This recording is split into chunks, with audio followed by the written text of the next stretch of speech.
নমস্কাৰ বন্ধু বান্ধৱীসকল, মোৰ এটা নতুন ভিডিঅ'লৈ আপোনালোকক পুনৰবাৰ স্বাগতম জনাইছোঁ। ৰং চেনেল সম্প্ৰচাৰিত হৈ থকা বকুল ধাৰাবাহিকখনৰ প্ৰমো বৰ্তমান মুকলি হৈছে।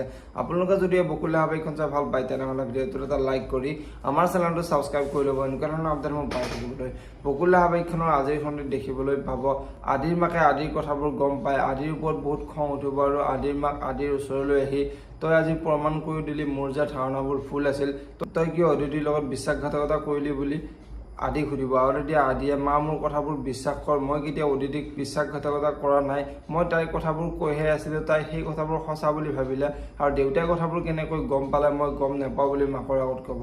আৰু তেতিয়া মাকে মই সেইবোৰ নাজানো, তই কিন্তু অদিতিকেই বিয়া কৰাব লাগিব বুলি আদিৰ আগত ক'ব। এতিয়া বাৰু আদিয়ে অদিতিক বিয়া কৰাব পাৰিব নাই দেখিবলৈ পাব বকুল ধাৰাবাহিকখনৰ আজিৰ খণ্ডটিত। ইফালে আজিৰ খণ্ডটিত তিৰোতাগৰাকীয়ে অধীৰক কৈ থাকিব আদি তোমাৰ ভাই হোৱাৰ যোগ্যই নহয়, তুমি বেয়া সংগৰ পৰা আঁতৰি থাকিবা, আদিত্যই কিন্তু ছোৱালীজনীৰ লগত এনেকুৱা কৰিব নালাগিছিল বুলি অধীৰৰ আগত ক'ব।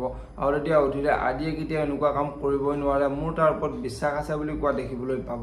আজিৰ খণ্ডটিত অদিতিৰ আদিৰ কথাবোৰ মনত পৰি মানুহবোৰ ইমান স্বাৰ্থপৰ হ'ব পৰা নাই, মানুহক বাৰু এনেকৈ আঘাত কৰিব পাৰে নে বুলি পেহীয়েকৰ আগত কৈ থাকিব। এতিয়া বাৰু পেহীয়েকে অদিতিক কি ক'ব দেখিবলৈ পাব বকুল ধাৰাবাহিকখনৰ আজিৰ খণ্ডটিত।